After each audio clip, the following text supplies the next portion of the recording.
Welcome to Renegade Chronicles, the show where rule breakers, system hackers, and creative outliers tell the real stories behind how they solve problems their own way. This is more than just a podcast. It's a signal fire for anyone who's tired of waiting for permission and ready to build their own vision on their own terms. Every episode, we talk to someone who didn't just think outside the box. In many cases, they burned the box down and built something better. Hey, thanks for joining, everybody. This is episode 1 of Renegade Chronicles, and I'm your host, Noah McDonough. Super excited here.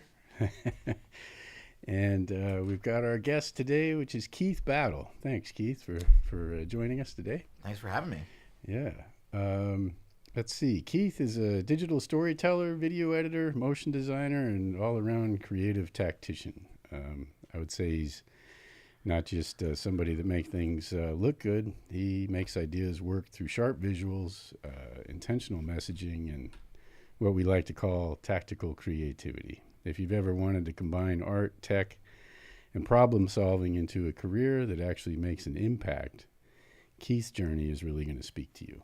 So grab your gear, check your compasses, and let's set sail here for episode 1. Keith, what do you do? And how would you describe it? Oh, man. I would describe myself as a storyteller, and that encompasses a lot of the different things that I do. I use different tools to tell stories, whether that's at a gaming table. I'm a dungeon master, so like telling collaborative stories in that way, or through poetry. I'm a lyrical poet, I guess I would say. I write song lyrics. Wow, why get all highfalutin about it? I'm a singer, and I write my own lyrics, and so I like to tell stories through lyrical poetry. But I also am a filmmaker, and I tell stories through films, whether that's nonfiction films or nonfiction stories like documentary, or through more experimental things, or through ads. Something as mundane as an ad can be, and I think in some cases should be, the telling of a compelling story. Gotcha. And I don't know. Let's. What was life like before you kind of started going down that path? Like what? Let's back up, way back. Wow, how back? how back do you want to go? Maybe just growing up in the Bay Area and a little bit of that. Yeah. I think would be good. Okay, so I grew up in Oakland, California. For the first, Oaktown, baby. For the first 12 years of my life, I lived in Oakland, the Diamond District. Shout out to Diamond District of Oakland. Right on. And I'm thinking back to like this storytelling theme. One of my first jobs, and it wasn't really a job; it was a volunteer thing, and I don't think they do it anymore. But back in the day, and this would have been in the early 80s, Children's Fairyland had a program for kids. Yeah. Amazing place. Amazing, like magical place. They had a program for kids so my job, and I was in elementary school, my job was to get dressed up in costume and walk around Fairyland. And I don't really... What, like different costumes, or were you one specific character? I was one specific costume. My mom actually made me a toy soldier costume. Okay. And I would just walk around Fairyland and help kids if they got lost, or... my job was kind of just to look pretty and like to create a sense of magic for people. But, showing younger kids like how to use those talking storybooks or the magic storybooks. You remember those with the little plastic key? Mm-hmm. I think I still got one of those keys somewhere in my mom's house. I bet I have one or more. Thank you for reminding me. Somewhere at my dad's place in Shreveport, Louisiana, which is a different part of my story, I probably have my lifetime pass to Children's Fairyland. Okay. But that was one of my first jobs, and it's funny to think about that as being part of my storyteller journey, just as a very young kid, as an elementary school kid, really being a part of this of a collaborative imagination and a collaborative storytelling effort. So that was, pretty seminal for me. I wrote short stories as class assignments in elementary school. Flash forward to, I think, 86. My family relocated to Shreveport, Louisiana, which is my dad's family's home before they moved out here to California during World War II, or in the lead up to World War II. I'm not exactly sure. And that was jarring, being a mixed race kid, moving into the racially segregated and polarized South in the 80s.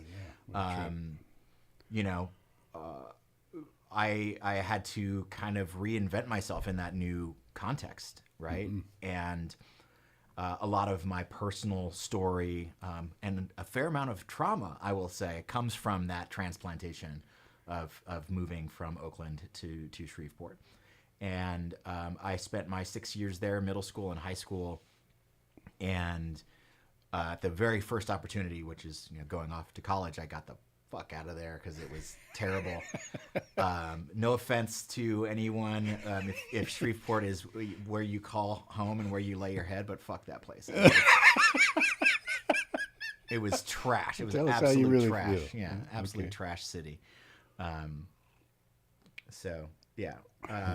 Then I moved from there, continuing on this theme of storytelling. I moved on from Shreveport to go to Ann Arbor, Michigan for college at the University of Michigan, where I was pursuing a degree in creative writing, specifically short fiction and poetry was my concentration.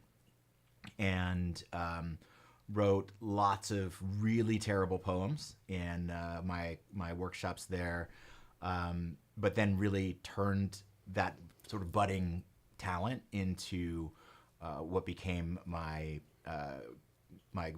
lyrical craft, and had much more success after leaving the university in terms of the beauty of my poetry than I did in school. One of my freshman year girlfriend actually still has my poetry portfolio from freshman year.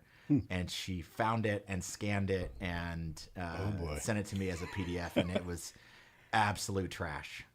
Just really pathetically bad. Cool.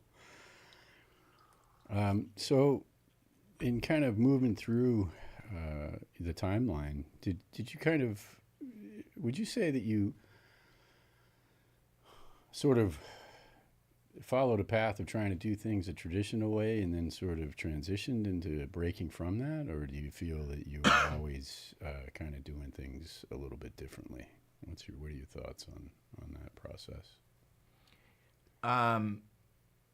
My perception of it is that I've always done things my own way. I'm not a follower or a joiner. Okay. So some people have always known exactly what they wanted to be and have followed the script for how to become that. And I still, at 51 years old, I don't know what I want to be when I grow up. I'm still figuring it out. Yeah. Me too. And so looking back on my most prolific creative output, which would have been in my mid to late 20s, I actually just marvel at how I just didn't care what was the right way to do things. I wasn't looking for the right way to do things. I wasn't looking for the formula or the blueprint. I just felt called to do the things and did them in the way that made sense to me. Now, were there probably more efficient ways to do things, more financially viable ways to do things? Absolutely. But I wasn't interested in learning those things. I had, and this maybe will tie into my title, which currently is Chief Problem Solver. I had a problem in front of me. I want to do this thing, so let me figure it out, right? And this is, I'm old enough where these answers were not available. There was no such thing as the internet, right? Hard as it is for me even to imagine that, there was no way for, and I'm not like the answers that I was looking for weren't in the encyclopedia. You know, even if I wanted to go to the library, I couldn't just find the answers somewhere. So I had to make those answers myself, and I just always have been very, very curious. And in that period, I was completely ignorant of the right way to do things. I just did them, and still try to. Nice. Yeah. What sort of drew you to digital media and kind of the whole realm? Was that by accident, or was that a real concerted effort on your part to go towards? It was a fair amount of accident. Uh-huh. And again, it was just a logical step for me to take in the solving of a very specific problem. So as a musician in a band, how do I record what I'm doing so I can sell it? So I can, send demo tapes to the booking agents at the various clubs where we were trying to get gigs. Gotcha. So I was doing, in Ann Arbor, we were doing first 4-track audio cassette recordings of our songs, then audio or digital audio workstations, or DAWs, started coming on the scene, and taking a bunch of classes in exactly that. Right now. Yeah, it's amazing. You can see the records behind Keith. It's amazing the tools that we have now, which is very exciting to me. So it was just sort of like, if I want to do this and take it to the next level in terms of production value, a DAW is the way to go. So with a little bit of help from my friend who was a DJ, a techno DJ, who kind of introduced me to the world of DAWs, I was like, oh, okay, cool. I can figure this out. I kind of self-taught I'm trying to think of the first one that I used. Probably I might have mucked around with Cubase, but I really found my home in a program called Acid, which was very, very simple audio tool. And then in terms of transitioning over to video, that's where the accident portion of it, so up till this point, it's all been about like solving a problem. And even within this accident that I'm about to describe, there was sort of a problem solving component. I moved to California from Michigan, completely, again, like in the hubris and ignorance of youth. I was just like, this is 2000. I'm like, I'm just going to move. I want to move back here. And I just moved with nothing lined up, no job, whatever. And in searching for a place to work, I found this job listing for a labeler. Essentially, I was the position was to make labels for videotapes in a video duplication company. Okay. And I was interested in the job because it solved the very real problem of where do I get like cheap duplications or copies of the CDs that I'm making for the music that I'm composing and recording. And they had disc duplication towers. And I'm like, aha, okay, I can like maybe get things at cost, or like cost with a slight markup. And in that job, I was exposed to, on the back of house, the engineering side of video. At one point, they brought on a staff editor, video editor, and so I was able to sit at that person's elbow and learn a little bit about video production, or video editing rather. And then again, like happy coincidence, the nonprofit that I worked for many years, more than a decade, Bay Area Video Coalition, had a program that if you are an employee of a qualifying company, you can come and take all of their classes for free. And the first class that I took through that program was a video production boot camp. And in that course, I learned everything that you need to know at an introductory level to plan, shoot, and edit video. And I saw how fun it was, like handling camera. I'm a huge like gadget whore. I like love gadgets. I'm a big old nerd in that respect. I'm not about that at all. I know, looking around the studio, we were just commenting before we rolled tape here that like all these cool gadgets and stuff here in the studio. But what struck me was how similar video editing is to the audio editing that I was already doing. It's just literally just adding a layer of this other type of media into the mix. Yeah. So video editing was a very natural progression for me.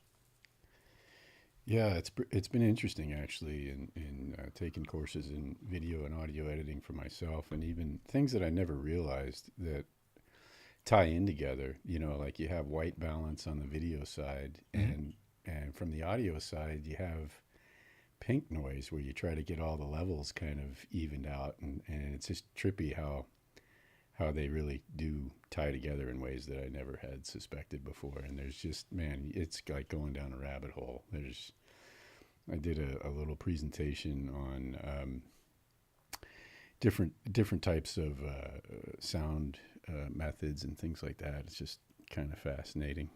Binaural sound, which is a term I'd never even heard of before. And just for those of you that haven't heard that term, who were like me, it's a lot like 3D sound, basically. The way the microphones function is they receive the sound waves in the same fashion that your ears would. So your left ear receives a different speed than your right ear from whatever the noise. So you really feel like you're in 3D sound. I was listening to an example of this, and I had headphones on, and there was a knock on the door, and I actually thought somebody was knocking on the door to my house, and it was that effective. Nice. So pretty fascinating stuff there. Let's see. Let's talk about. Did you actually? Did you ever face any resistance in going into the direction that you went into from anybody, close to you at all, or was that all pretty open for you to head in different directions? I wouldn't say that I received any resistance. I got. So it was never like never really had to fight for my right to pursue my creative outlets. I did get the anti-pep talk that I think a lot of people get when you're going into the creative field for education or pursuing a career.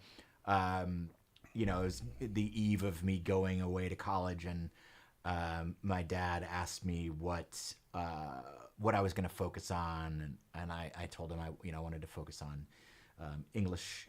At that point I wanted to be an English professor, but I was pretty sure that I wanted to be a writer, and professor. Being a professor would be just how I pay the bills, and the emphasis being on writing. And he was like, "So what are you gonna fall back on if that doesn't work out for you?" I'm like, "Oh, gee, thanks for the vote of confidence." Yeah. And so that I would say I wonder if that's a generational thing. I mean, it seems like that I heard that term a lot from my grandparents and stuff, and then later on you kind of realize maybe that holds you up. You know what I mean? Like if you don't have another choice, you're probably going to give 110% to get to the other side. Exactly. And I wanted to bring this up, and I appreciate you like leading that segue perfectly. Something that I heard years later that I thought was really beautiful. Keenan Ivory Wayans had a similar discussion. I think it was with his father. Basically, like, all right, go out there and do your thing, but make sure you have something to fall back on.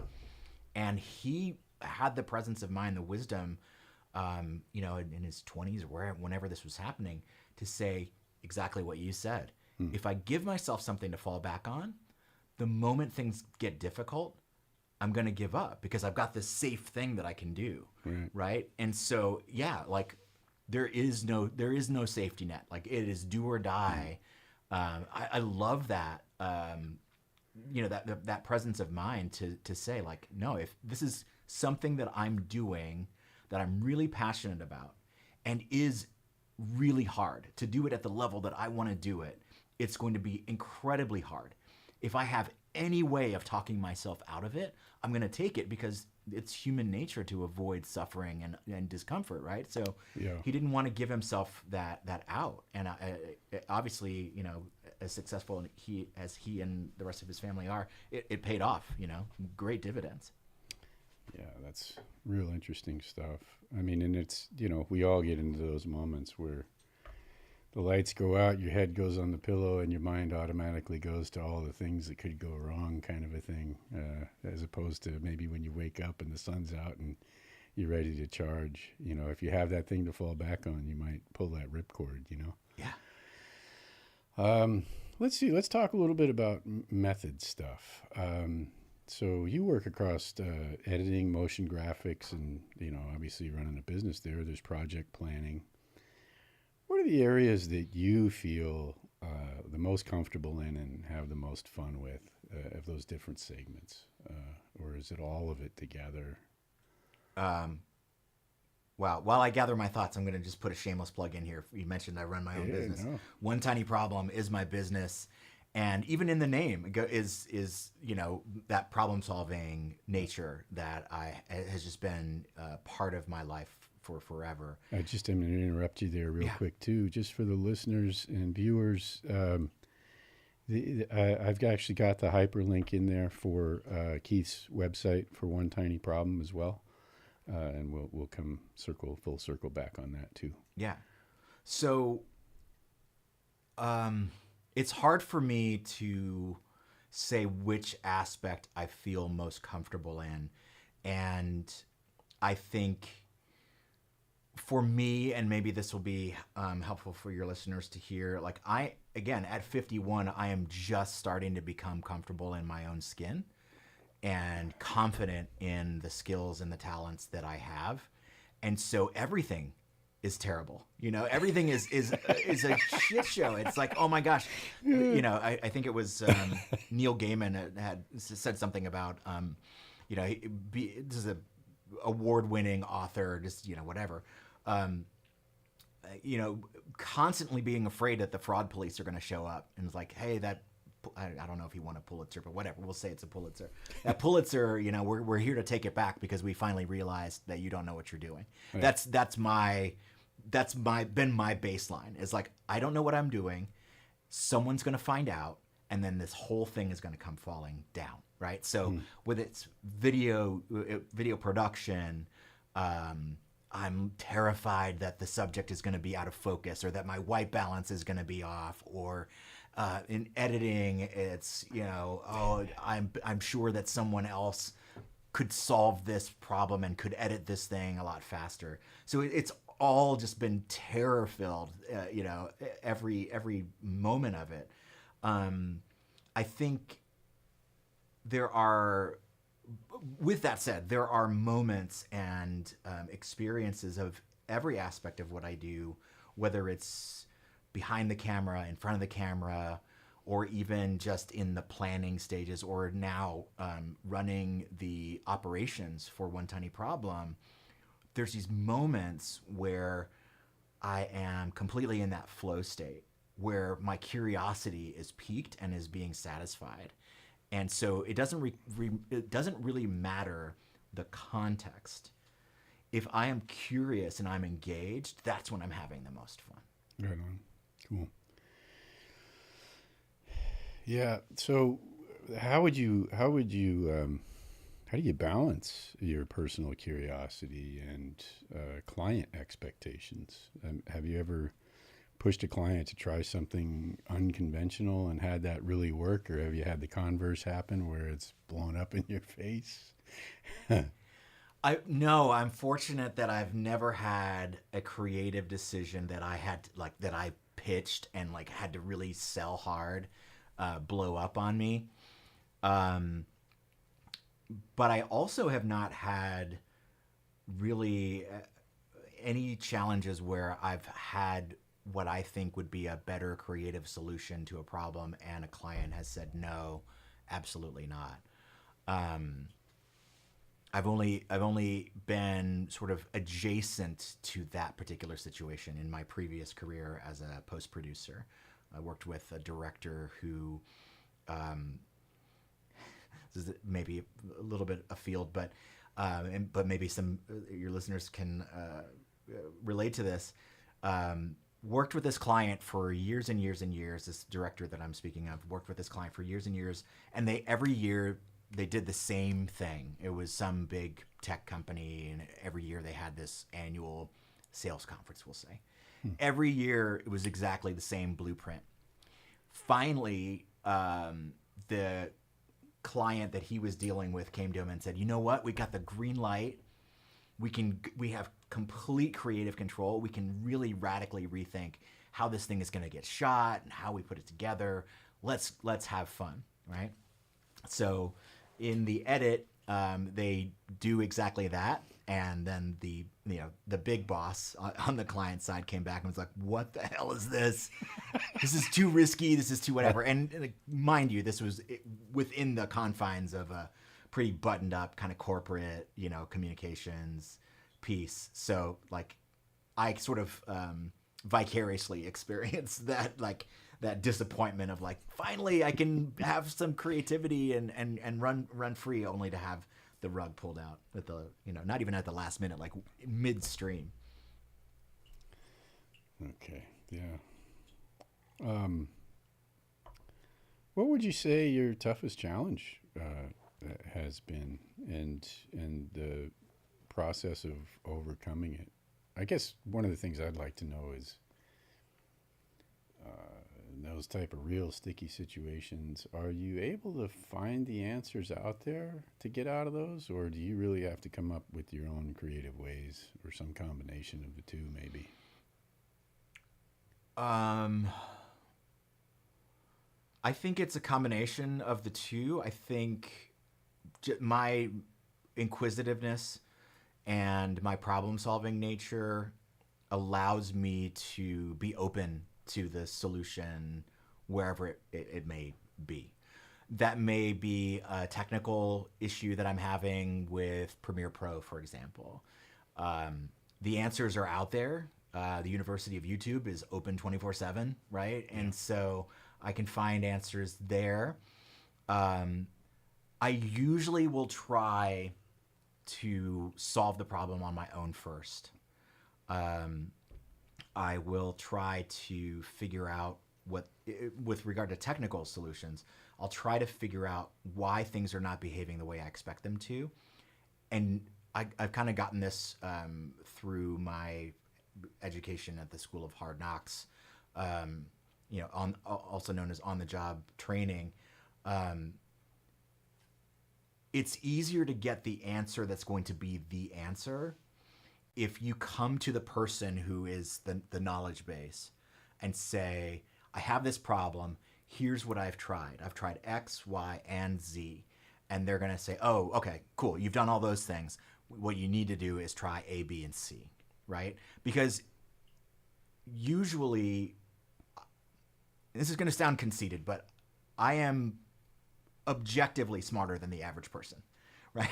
I am objectively, I think I actually had an IQ test when I was, I know I had an IQ test when I was young, and I think I tested with IQ level, genius level IQ. See, that's the caffeine talking.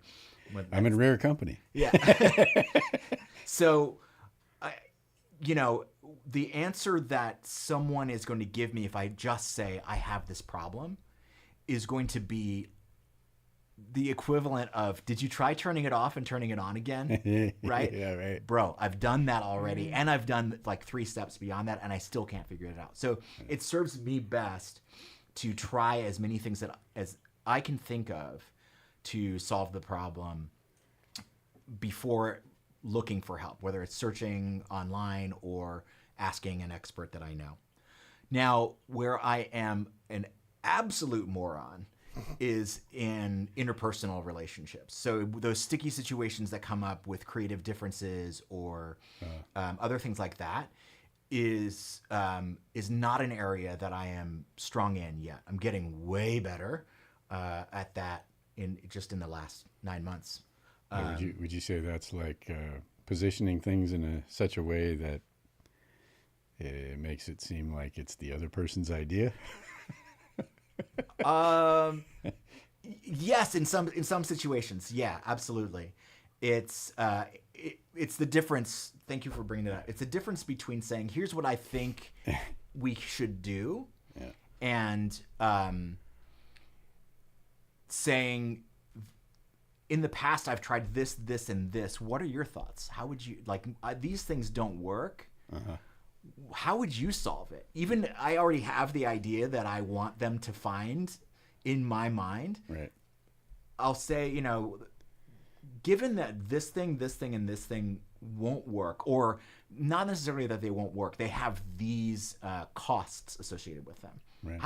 What do you think we should do to address the issue? And a lot of times, the person will find the answer that I have in my mind on their own without me having to, pitch it. So it's a little bit like Inception. Yeah. Right on. Yeah. So yeah, that's a kind of like struggle and survival category, I guess, of our interview here. We kind of alluded a little bit to this with the having a backup plan, but what do you think? Like, have you ever just considered? Were there moments where you're just like, man, I gotta quit this and go find a day job kind of thing? And if that has come up, what kept you in the fight? So yes, it has come up, but after several years, I'm right back where I started. So I'll unpack that. I was laid off from my video post producer job in 2009 and decided, okay, cool. This is the universe telling me, go out and do your own thing. Loved the people that I was working with, but I didn't love the work. Okay. So I was unhappy for a good long time. But I was comfortable, right? Having that fallback thing. I'm making good money. I'm learning a lot. This is very intellectually stimulating and challenging. So why would I listen to my gut that's telling me you're not happy when like all my needs are being met? I made enough to, buy a house. I was comfortable. But I was unhappy, unsatisfied. So layoff comes after the initial shock. I'm like, okay, cool. I can now finally explore why I'm unhappy and how to address that. And so I decided to go freelance. So I was freelancing as a post producer, as a video production, videographer, video editor, motion graphic designer. And it is really hard. And in 2019, I said, enough is enough. This isn't going anywhere. It's not taking off the way that I want it to. I can't figure this out on my own. I'm going to take a staff position and figure out how I can get the side hustle up to where I want it to be. Right. Well, I had a tendency up until very recently of being a people pleaser and an overachiever. And sure enough, within a year, the side hustle had just been, it was a throwaway. I wasn't thinking about it anymore because I was so immersed and engrossed in fighting off the fraud police I just didn't have any time for it. Not only did I not have any time for it, I guess maybe I could argue that I did have time for it. I just didn't have the energy for it. I didn't have the mental capacity to build a successful side business. So I just stayed in that lane. Sure enough, very, very unhappy. And this time around, in 2023, I left that job, and now I am of the position that there is no going back. I've had two examples, and I was just talking to my wife about this earlier this week. I've had two examples in my life where not listening to my intuition, not trusting my gut, and trusting my capability has proven to be the wrong choice, and is a very strong indicator that ignoring my gut instincts is going to yield the same results in the future. One, working my ass off, being promoted, lauded, etc., and then getting laid off right? So no fault of my own. I wasn't lazy, slacking, whatever. I just, 2009, we all know what happened, right? The economy tanked and I was laid off. Okay, now 2013, I start this new thing, or 2019, I start this new thing. And again, I'm like charging hard. Everybody that I worked with loved working with me. I'm producing results, but I'm miserable inside. So in both cases, I traded my personal satisfaction and the growth of my soul as a human being for financial stability and comfort. And in both cases, I was punished for making that choice with existential dread, right? And just misery. And now, as the sole proprietor of my own business, I am broke, dude. It is not even it's not even funny. And so I am constantly like hustling, constantly working. I worked, and well, I didn't sleep between whatever. So my brain is a little bit fried, A, because of the caffeine, and B, because I am recovering from a sleep deficit. I think Monday night I was working on an edit until like 1 o'clock. Oh, wow. And then I went to go to bed, and my brain was still on fire. And I just started working on some stuff like back-end ops stuff for the business. The next thing I know, it's like 6 o'clock, and I'm still actually not tired. So when I went to bed last night at 10:30, that was like the first time I had slept in like 48 hours or something like that. Yeah, right. Yeah. So, but I'm loving it. Like that, the self-determination in that. I didn't stay up because I had to. I stayed up, going back to what I was saying before. I stayed up because my curiosity was engaged. My problem-solving brain was like, yeah, give me more, right? I was excited about it. And I knew, as my own boss, that I had today off, right? I could take, my Wellness Wednesday without any guilt or shame and come and hang out with you. And I only need about 50% of my brain capacity. Well, thanks. To occupy. No. To occupy physical space and like just spout off whatever bullshit I'm spouting off right now. I'm not to say that I'm running on autopilot, but I don't need to like make any make or break decisions in this moment. So I am emotionally well taken care of now, even though the financial side is not there, and the financial side will come, right? I've had the really, really great opportunity to meet and begin working with some amazing new clients just within the last month. And the financial side is starting to take care of itself. And so I feel that as long as I keep taking care of my emotional core, as long as I continue to listen to that gut feeling that's telling me you're not happy, and let's take some time and think about why that is and address that. As long as I'm doing that work, my faith is in the fact that the money is always going to be there. Right on. You move into kind of a different section here, like wisdom for the crew out there. For someone trying to build a cross-functional creative career, what advice would you give them? What mindset would you say matters the most? Growth mindset is number one that I would mention. I'm speaking from a Bay Area, United States perspective. We are surrounded by an embarrassment of riches in the Bay Area and in the United States. But I would imagine this would be true for other places in the world as well. There are so many resources around. There should be no sense that there's a scarcity ever. That to me is foundational. Just knowing that there is always enough for you to survive. Get that out of the way. Then your problem to solve is then only how do I go beyond surviving and move into thriving? Whatever that thriving looks like for you.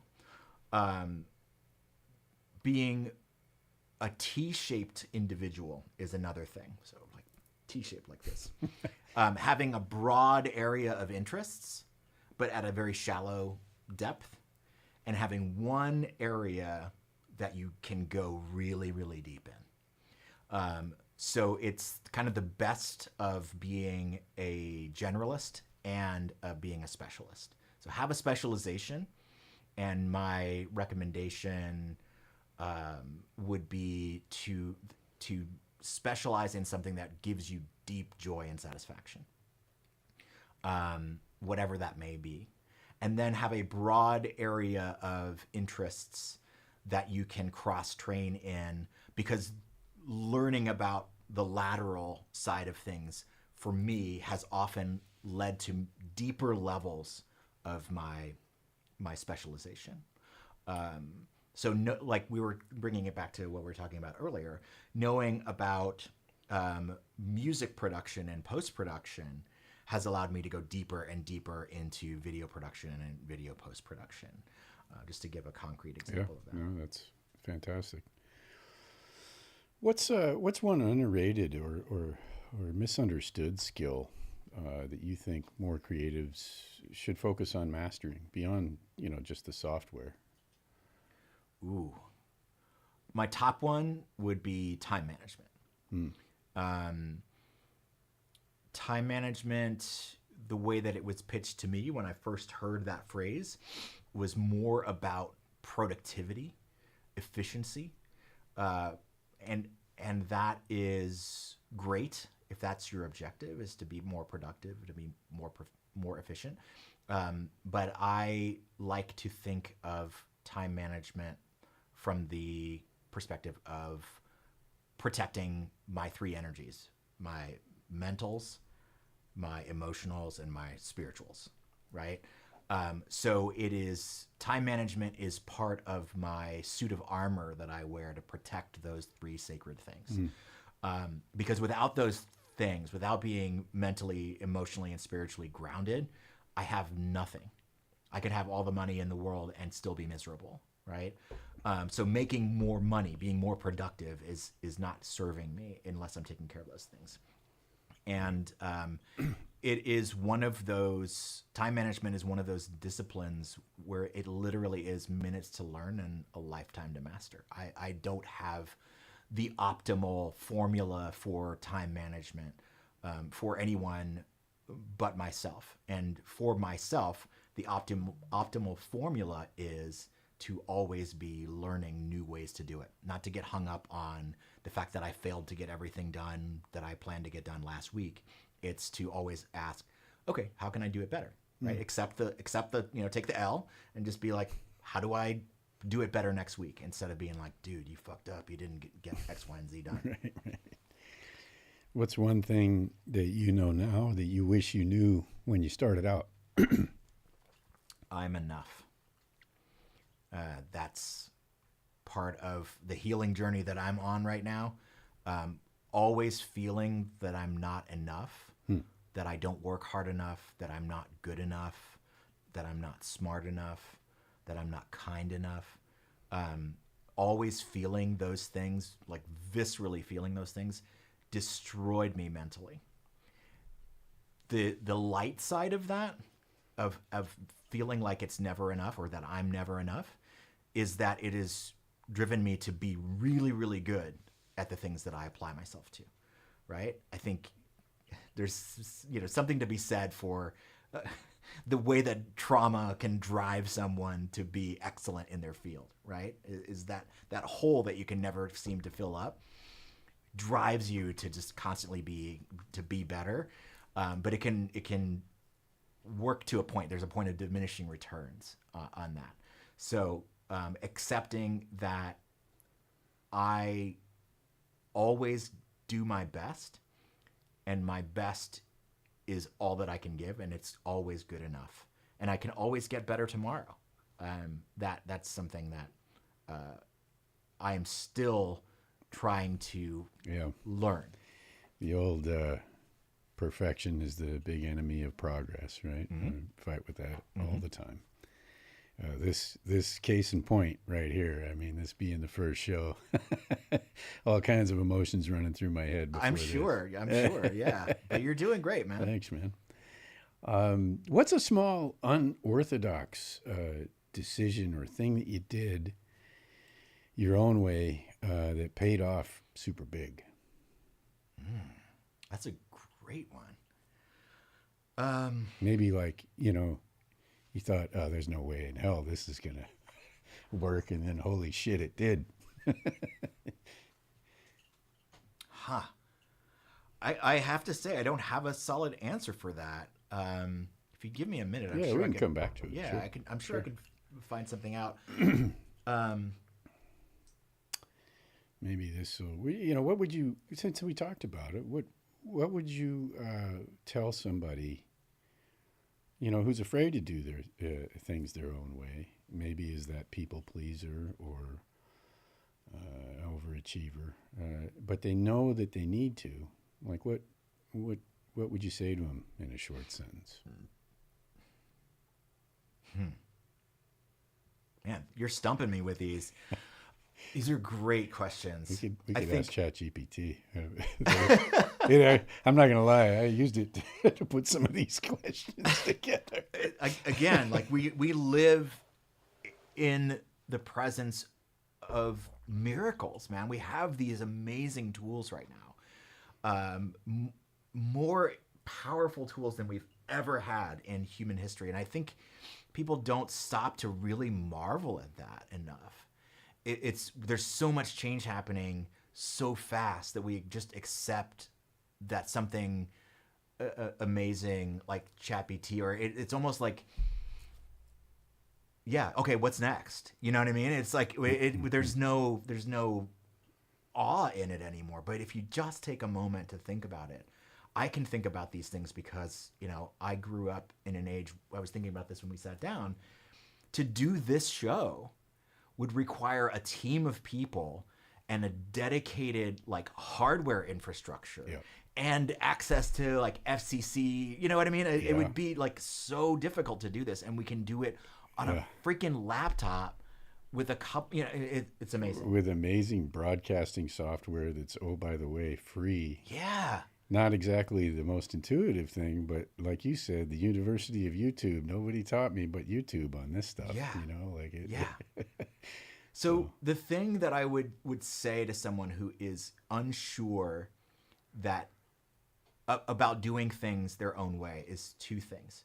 What's stopping you from trying it? Is it you? Are you stopping yourself from doing it? Or is there a barrier? Is there an actual barrier to it? And it's easy to think of, well, I don't have enough money for it. But you just pointed out there are free tools. Okay, so that's eliminated. Doing things your own way, developing and sharing your voice with someone, with the world. Money is not an obstacle. So what's the barrier? Oh, yeah. Okay, well, with the I'm not sure if you're using like StreamYard or OBS or whatever, steep learning curve. So, okay, then the excuse will be, I don't have the time. Right. Okay, then go back to see my previous comment about time management. Do not pass go. Find the time to do it. And learning how to find the time and steal back the time is a skill in itself, and that will take time. So I guess the next thing that I would say to that person is doing things your way is going to take a lot longer and is going to be way more difficult than you can comprehend. That's why everybody walks the path that's already been well worn. So everybody has more or less the same experience walking the same path. What you are going to discover in blazing your own trail or going off the path and doing things your way is things that no one else is going to be able to see or comprehend. And that in itself is deeply satisfying because it is yours. It's something that you did. You can look back on it after all of the struggle, after all of the scrapes and bruises have healed. You can say to yourself, I did this my way, and it was a success. It was it was not just the success of getting to the destination, but it was the success of building the strength, the problem-solving capability, the richness of experience of doing it a way that no one else has thought of before. Right on. So we're going to move into a little bit of a different segment here in the show. We call this the signal fire and the legacy. You've helped others articulate their dreams, but what's your dream project? If you had full creative control, no limits, what would you build? It's not even like what would I? It's what am I building? Right on. And even better. So I have two really big things. One of the things that I pride myself on as a creative problem solver is the creative side of that, which is having incredibly grand dreams. So I'll start with the sort of practical, not practical, but the sort of tangible in the real world project. And that is an actual brick and mortar community studio space. So any investors listening, get at me. I can put together a deck for you real quick. I want to have a place where creators can convene that meets all of their needs creatively, entrepreneurially, and in providing fellowship and community amongst artists and creatives across all disciplines. Broad strokes, we would have a retail facility in the front of the house, specifically a cafe where people can come and co-work and have some good ethically sourced food and beverage, and a performance space where we could host things like film screenings and open mics and karaoke parties and whatever. That's all on the front of the house. On the back of the house, we would have a full featured video production studio, soundstage, full service podcasting studio, and at least one high-end video editing bay with surround sound capability. Imagine going into a place where you could get a cup of coffee and a sandwich and an SD card for your camera in the same place, right? And then go in the back and work on your podcast, right? Or sit in the front and have that coffee and sandwich and run into someone who is a cinematographer who can bring your screenplay to life. So the digital village, I guess, might be one way of calling it. That's something that sounds like a business name. I'm sure it's already taken. But yeah, that's one thing that I'm working towards now. That is the evolution of One Tiny Problem in my long-term planning of things. Is not just to be a service provider, but to be a community convener and a pillar of the community, of the creative community. Right on. The other project, which I am waiting for the right inspiration on the creative side of things, and the right balance of time management and financial management on my side of things, as well as the right team of collaborators to bring this to life. I have the idea of a completely mind-bending feature-length film that combines some of my favorite passions, which would be martial arts, sci-fi, psychedelics, and social justice. Spaceballs. Yes, exactly like Spaceballs. Spaceballs 2. Very cool. How about this? What do you want people to feel or do after hearing your story? Oh man, you're coming with the good ones. What I want people to feel or do after coming into contact with me or hearing my story is to believe in themselves, believe that they can do whatever crazy shit they have going on in their head.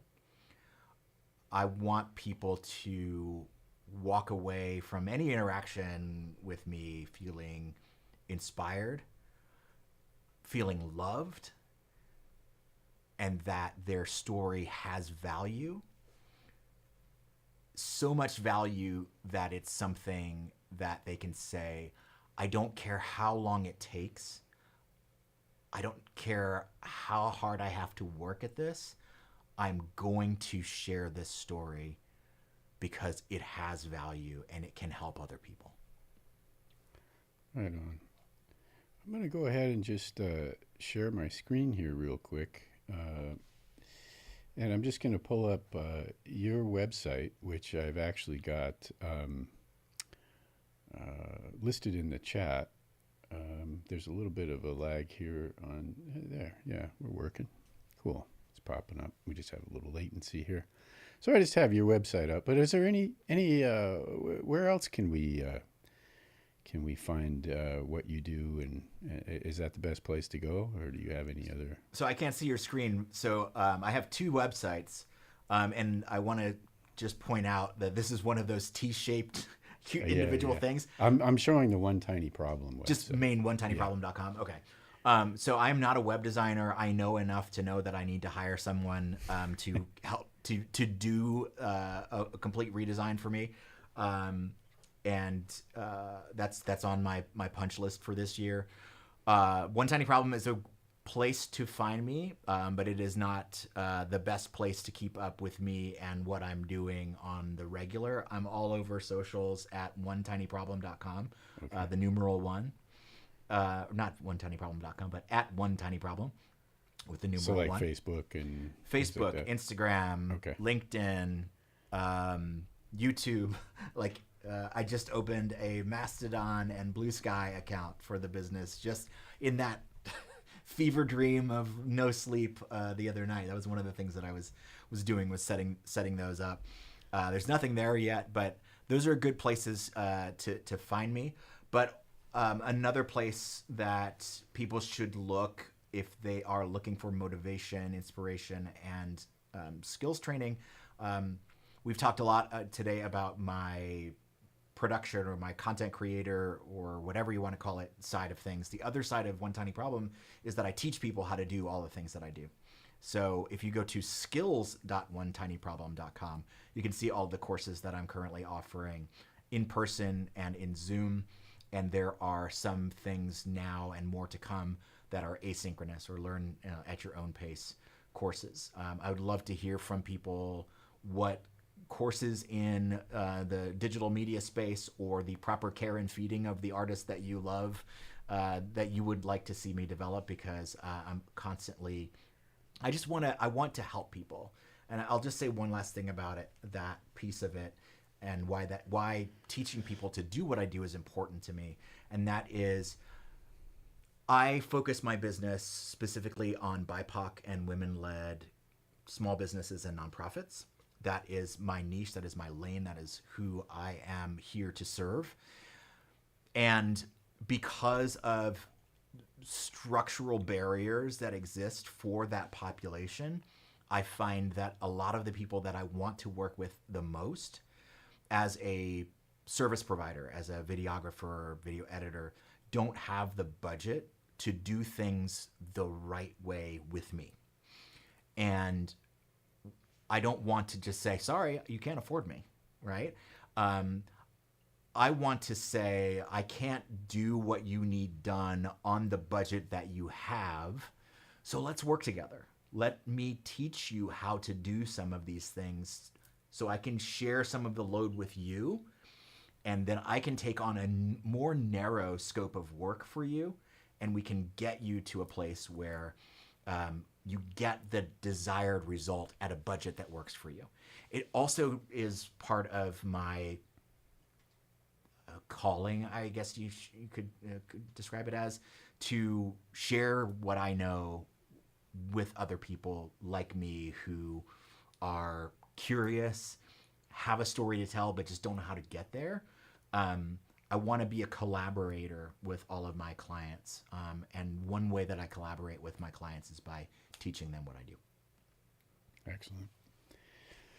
All right. Well, big thanks to our first guest, Keith Battle, for sharing not just what he does, but how he thinks, and showing us that creativity, curiosity, and responsibility can live at the same place and have a real impact.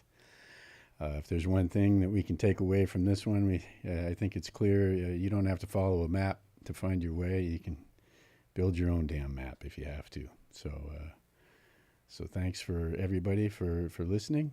And if this episode sparked something in you, share it, review it, and tell someone else who's doing things differently. And please take a look in the chat. You can get the links there to see Keith's stuff. You can also email me at noah.mcdonough@renegadechronicles.com. I'd love to hear from you guys, and thanks for attending the show. And we'll see you next time.